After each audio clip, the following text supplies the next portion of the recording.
वो क्रियापद को लगा के हमने आत्मेनेपदीय पढ़ा है। तो श्लोक में अब सुभाषितों में आत्मेनेपदीय के शब्द आए हुए हैं, तो वहाँ हम देखेंगे जैसे परस्मय पद प्रथम पुरुष एक वचन में लट लकार के ती यह प्रत्यय लगता है, उसी प्रकार आत्मेनेपद में ते यह प्रत्यय लगता है। इस पाठ में सिर्फ प्रपद्ये यही ऐसा एक क्रियापद अगर छोड़ दिए तो सभी क्रियापदों के आखिर में ते यह प्रत्यय लगा है। तो देखेंगे पहला सुभाषित, अपूर्वः कोऽपि कोशो अयं विद्यते तव भारती व्ययतो वृद्धिमायाति क्षयमायाति संचयात्। तो क्या कहा है, भारती यानी कि सरस्वती देवी, हाँ इकारांत नाम है, संबोधन का एक वचन है, हे भारती, हाँ तो हे सरस्वती देवी, हाँ तव यानी कि तुम्हारा, आपका, अपूर्व यानी कि अद्भुत, कोश, कोश कौन सा है, विद्या, विद्यते विद्या का जो आपका ज्ञान का जो कोश है यह अपूर्व है, हाँ अद्भुत है। हे सरस्वती देवी, आपका यह अवर्णनीय ऐसा ज्ञान का जो कोश यानी कि एक प्रकार की संपत्ति है वह अपूर्व है। व्ययतो वृद्धि मायाति, व्ययतो खर्चा करने से, वृद्धि मायाति बढ़ते जाता है, वृद्धि यानी कि बढ़ना, बढ़ते जाता है, क्षयमायाति संचयात, क्षयम, क्षय यानी कि क्या, रखना, जमा करके रखना, जमा करके रखने से क्या होता है, संचयात यानी कि संचयात जमा करने से, क्षय, क्षय यानी कि कम हो जाना, संचयात क्षयमायान्ति, व्ययतो वृद्धि मायान्ति और संचयात क्षयमायाति, खर्चा करने से अधिक बढ़ता है और रखने से, खुद के ही पास जमा करके रखने से कम हो जाता है। आपको पता है कि हम अगर विद्या हमने दूसरों को दी, आप दूसरों को पढ़ाई, तो वो हमारे स्मरण में वह रहती है ज़्यादा दिन तक टिककर।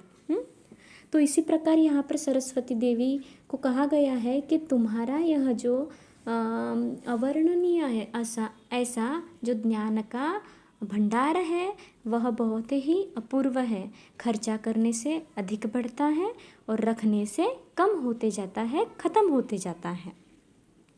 तो विद्यते इस श्लोक में जो शब्द है विद्यते, यह आत्मेन पद का क्रियापद है।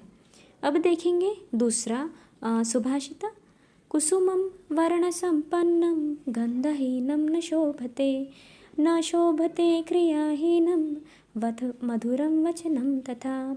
कुसुमम यानी कि पुष्प, फूल, वर्ण संपन्नम कलर से, रंगों से भरे हुए अगर रहे, बहुत रंगे बिरंगी फूल है, लेकिन गंधहीनम न शोभते, न शोभते यानी कि शोभा नहीं देता है। कैसे, अगर बहुत सुंदर फूल है, बहुत अच्छा कलर है उसका, लेकिन उसमें सुगंध ही नहीं है तो वो अशोभनीय है, यानी कि वो शोभ कर नहीं दिखेगा, अच्छा नहीं लगेगा। जिस फूल में सुगंध रहता है और कलर रहता है वही अच्छा लगता है हमें, हाँ शोभ कर दिखता है, वो शोभनीय होता है। तो जिस प्रकार रंगों से भरा हुआ रंग संपन्न ऐसा जो फूल है वो गंध के बिना शोभा नहीं देता, उसी प्रकार न शोभते क्रियाहीनम मधुरम वचनम तथा। मधुरम वचनम यानी कि मीठा मीठा बोलना, लेकिन कैसा बोलना, क्रियाहीनम जिसमें कोई अर्थ नहीं है, ऐसे मीठे मीठे बोल, हाँ ऐसे मीठे बोल जह बोलता है वह भी शोभा नहीं देते।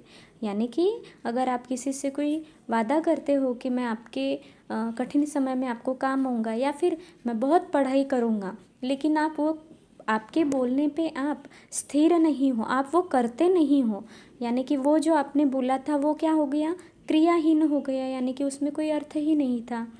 तो आपको इस सुभाषित से ऐसा सीखना है कि हम जो भी बोलेंगे वो हम करके दिखाएंगे, ठीक है। तो इसमें कहा है कि न शोभते क्रियाहीनम वचनम तथा। जिस प्रकार रंगों से संपन्न फूल जिसे सुगंध नहीं है, ऐसा फूल अच्छा नहीं लगता है, अशोभनीय है। उसी प्रकार जिसे कृति की जोड़ नहीं है, जिस वाक्य में कुछ अर्थ नहीं है, क्रियाहीन है, ऐसे मीठा जो बोल है वह भी शोभनीय नहीं है। इस श्लोक में, सुभाषित में शोभते यह जो शब्द है यह आत्मनेपदीय है। आगे देखेंगे तीसरा श्लोक। सुभाषित कहा जाता है, अपारे काव्य संसारे कविरेकः प्रजापतिः यथास्मै रोचते विश्वं तथा वै परिवर्तते। अब रोचते और परिवर्तते यह दोनों भी आत्मनेपद के क्रियापद हैं। अपारे काव्य संसारे, जो यह अपार यानी कि बहुत बड़ा, जिसका कोई अंत नहीं है, ऐसा संसार जो है वह है काव्य संसार, काव्य का संसार। हाँ, जो कवियों का संसार होता है, काव्य रचना आपको पता है। हाँ, जो काव्य का संपूर्ण संसार है, इसमें कवि एक, कविरेकः, कवि जो है एक ही प्रजापति यानी कि ब्रह्मदेव है। पूरे संपूर्ण काव्य संसार में कवि ही ऐसा एक प्रजापति यानी कि ब्रह्मदेव माना जाता है, ब्रह्मदेव है। यथास्मै रोचते विश्वम तथा वै परिवर्तते। यथास्मै रोचते, उसे जिस प्रकार पसंद आता है, रोचते पसंद आना, उसी प्रकार वह विश्व की निर्मिति करता है, विश्व को परिवर्तित करता है। ठीक है, जिस प्रकार कवि की सोचने की कल्पना होती है, उसी प्रकार वह जो विश्व है, कवि का विश्व है, काव्य का विश्व है, वहाँ पर वो उसी प्रकार परिवर्तन करता है। इसी प्रकार हमें यह 3 श्लोक यहाँ पर दिए गए हुए हैं।